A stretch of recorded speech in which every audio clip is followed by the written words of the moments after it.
হে প্রভু রক্ষা করো, এই ফিল্মটা আমি হলে গিয়ে দেখার সাহস করেছি, বাট সিরিয়াসলি বলছি ট্রেলারটা এর থেকে বেটার মনে হয়েছিল। Hello friends, welcome to my channel Suprogibani. এখন আমি ফেলো বক্সি ফিল্মের রিভিউ করব, যেটা 17th of January onwards theatrical release পেয়ে গেছে। এই ফিল্মটার ডিরেক্টর হচ্ছে দেবরাজ সিনহা। এখানে কাস্টিংয়ে আছে সোহম চক্রবর্তী, পরিমণি, মধুমিতা সরকার সহ আরও অনেকে। তো কেমন লাগলো এই ফিল্মটা, এই সব কিছু নিয়ে তোমার সাথে শেয়ার করবো। So why are we waiting for, let's start with the video.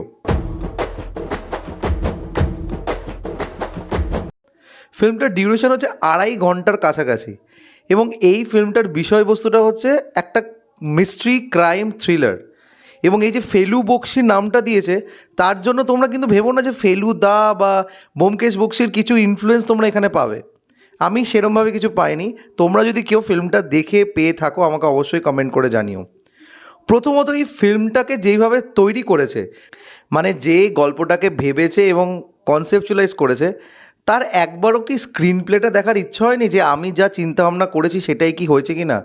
ও, আমি তো ভুলেই গেলাম, বিকজ সেই ব্যক্তিটাই হচ্ছে যে এই ফিল্মটা ডিরেক্ট করেছে। মানে this film is created and directed by Debraj Sinha. But এই ফিল্মটা was a torture for me at theatres. মানে এইরমভাবে আমি সচরাচর কোনো ফিল্মকে বলি না, বিকজ প্রত্যেকটা ফিল্ম হার্ট অ্যান্ড সোল দিয়ে তৈরি করা হয় এবং এফোর্ট দিয়ে তৈরি করে, সে যেরকমই হোক না কেন। বাট আমি এই ফিল্মটাকে বেয়ার করতে পারছিলাম না ফার্স্ট হাফের পর থেকে। স্টিল আমি দেখছিলাম জাস্ট জানার জন্য যে আলটিমেটলি ক্লাইম্যাক্সে কী দাঁড়াবে। তো গল্পটাকে বলে দিই, গল্পটা হচ্ছে একটা ফ্যামিলিকে ঘিরে, যে ফ্যামিলির মধ্যে প্রত্যেকেই সম্পত্তির লোভে একে অপরকে পছন্দ করে না, স্পেশালি পরিমণির চরিত্রকে পছন্দ করে না, এবং তারা চায় যে পরিমণি সেই বাড়িটায় না থাকুক।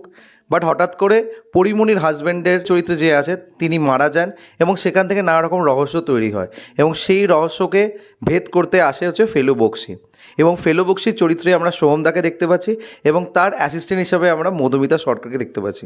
না, মধুমিতা সরকারের রোলটা কিন্তু সেইভাবে কোনো ইম্প্যাক্ট ক্রিয়েট করে না এই ফিল্মের মধ্যে। জাস্ট একটা লাভ অ্যাঙ্গেল ছাড়া তার রোলের কোনোভাবে কোনো ইনপুট নেই, though she is an assistant to a detective. But তার যে একটা কিছু মেধাবী চিন্তাধারা থাকবে বা তার কিছু ইনপুট থাকবে কোনো ক্রাইম ইনভেস্টিগেশনে, সেটা কিন্তু আমি সেভাবে খুঁজে পাইনি। তার সাথে সাথে তার একটা যে অ্যাঙ্গেল এখানে দেওয়া হয়েছে, সেটাও যে কোনোভাবে এই গল্পের সাথে যাচ্ছে সেটাও আমি বলবো না। সোহমদা কিন্তু চেষ্টা করেছে নিজের অভিনয়টা ঠিকঠাকভাবে আমাদের কাছে তুলে ধরা, যেটুকুনি তার পক্ষে সম্ভব ছিল। বাট ওই যে আমি বললাম যে এটার ল্যাথার্জিক স্ক্রিন প্লে এবং যেইভাবে এটাকে তুলে ধরা হয়েছে, কোনোভাবে এই ফিল্মটাকে তোমাদেরকে হুক ডাউন করে রাখবে না। বাংলাদেশের পপুলার অ্যাক্ট্রেস পরিমণিকে এখানে নেওয়া হয়েছে, এবং তার রোলটা ফার্স্ট হাফে তাও কিছুটা ঠিক আছে, তারপর কি তার রোলটা ঠিক খাপ খাওয়াতে পারে না এই স্ক্রিন প্লের মধ্যে।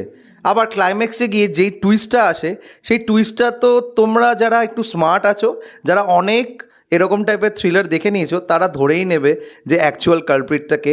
তো আমি তো কোনোভাবে সারপ্রাইজ হইনি। তো ওভারঅল এই ফিল্মটা দেখার পরে আমার মনে হয়েছিল যে এই ফিল্মটাকে জি বাংলা অরিজিনালসে পডকাস্ট করার জন্য বোধহয় তৈরি হয়েছিল। বাট আলটিমেটলি এখন যেহেতু অনেক জায়গায় হয়ে গেছে যে ওটিটি প্ল্যাটফর্মে চট করে দেওয়া যাবে না, তাই জন্য হয়তো এটাকে থিয়েট্রিক্যাল রিলিজ করা হয়েছে। এবং এই ফিল্মটা কিন্তু হলে গিয়ে দেখার মতো একদম নয়। আবার এটার সিকুয়েল আসবে, সেটাও ফিল্মের শেষে গিয়ে আমাদেরকে বোঝায়। কি দরকার ছিল আমি জানি না। ও, আরেকজন এই ফিল্মের মধ্যে আছে, শাতাব ফিগার। সে নিজের জায়গায় ঠিক আছে, তবে তার অভিনয়টাও যেরকম হয়ে থাকে খুবই ওয়ান ডাইমেনশন, মানে এরম টাইপের অভিনয় সে করে এসছে অনেক কাজে, তো সেরম টাইপের রোলই তাকে দেওয়া হয়েছে। গান মোটামুটি ভালোই, বাট সেটা স্ক্রিন প্লেতে কোনোভাবে যায় না। So this film is not at all a good watch for me. আমার কাছে মনে হলো আমি অফিসের পরে এই ফিল্মটা দেখতে বসে একটা জাস্ট মাথা ব্যথা নিয়ে বেরোলাম, এবং মনে হচ্ছিলো কেন আমি এত অফিস থেকে তাড়াহুড়ো করে ফিল্মটা দেখতে বসলাম। তো তোমরা যারা যারা ফিল্মটা দেখেছো প্লিজ কমেন্ট করে জানিও তোমাদের কেমন লেগেছে। আর যারা ভাবছো যে ফিল্মটা দেখতে যাবে হলে, আমি বলবো যে না গেলেও কিছু যায় আসবে না।